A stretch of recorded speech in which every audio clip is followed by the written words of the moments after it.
Hello children, today let us read and understand lesson number 5 from your supplementary reader.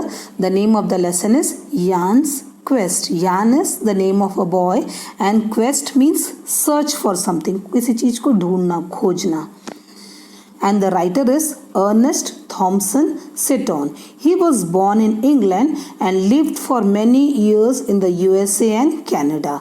He was a wildlife expert and used his experiences to write about and draw animals. And the main character in this lesson is a boy named Jan. So let us read the story and understand. This is a story about the experiences of a young boy in the midst of nature. Now let us see where Jan lived. Jan lived in the hills of Carberry, Canada, where the wind was bitter and biting. Bitter and biting means बहुत ठंडा था, which means it was very cold there. But he was full of enthusiasm because of his good health and youthfulness.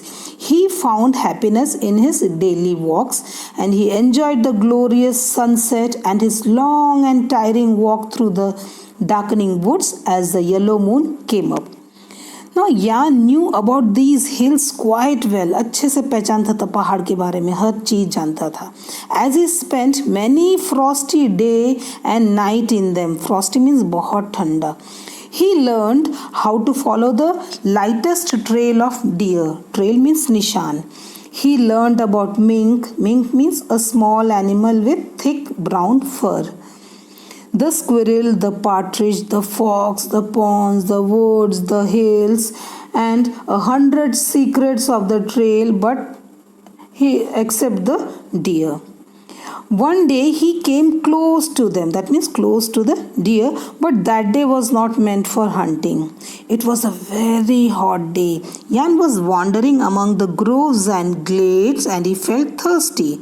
Groves and glades means groups of trees growing close together, and glades means open spaces inside a forest surrounded by trees. The water in the pond was warm, so Jan went to the spring to get cold water. Spring means a place where water flows out of the ground. So this is a spring. As he bent down to drink water, he saw a small hoof mark in the mud. He had never seen such a mark before and it gave him a thrill. He खुश हो गया देख के. He understood that it was the track of a wild deer. But the local people told Jan that there are no deer in those hills now. But Jan was determined to find the deer. वो ढूंढ के रहेगा, ऐसा सोचा Jan. He quietly took down his rifle and told to himself that he will go to the hills every day till he gets a deer. Now the author describes Jan as a tall boy in the last of his teens. That means maybe 18 or 19 years old. He was not a perfect hunter, yet he was a tireless runner. Tireless means bina thake, and went daily to the hills in search of deer. But he was very hopeful that his search will end one day. He got the trail of a deer after he had travelled far to the southern hills and again felt a thrill. At first, Jan could not understand which way the animal had gone, and then he found the mark in a sandy place and was filled with enthusiasm. So he went on a long, hard chase through woods and hills with the trail of the deer growing fresher. Whole day he followed the track, and at night he returned back home.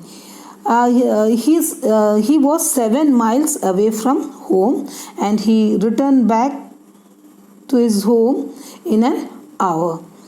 But Jan was very determined to find the deer. In the morning again he went back to the trail. But this time he found many fresh trails, but he was confused which one to follow. So he decided to follow the track without any plan. Suddenly he found 2 new tracks, so he thought of following the fresh tracks. He was busy following the tracks, and when he reached a glade and looked up, he was surprised by what he saw. Do you know what he saw? In front of him, 2 big-eared grayish animals trotted to a bank. Trotted means walk fast to a bank, nadi ka kinara, that was 50 yards away, and then turned to gaze at him. Gaze means to look at him. He was fascinated looking at the animals. They seemed to be looking not only with their eyes but also with their great ears. He thought that all his preparations were useless because he was amazed seeing the animals. And then he forgot his rifle.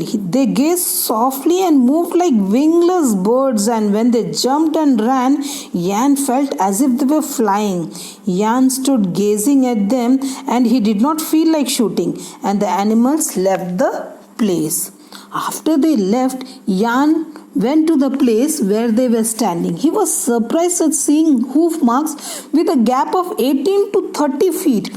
And he realized that in fact the deer did not run, they were actually flying. Once in a while they came down to tap the ground with their delicate hoofs. Jan was happy that the animals got away. He felt that no one would have seen such a beautiful view of deer, otherwise they must have talked about it. So in the lesson we see that Jan had set out to hunt the deer, but when he met them, he could not shoot at them. He was happy that the beautiful animals got away.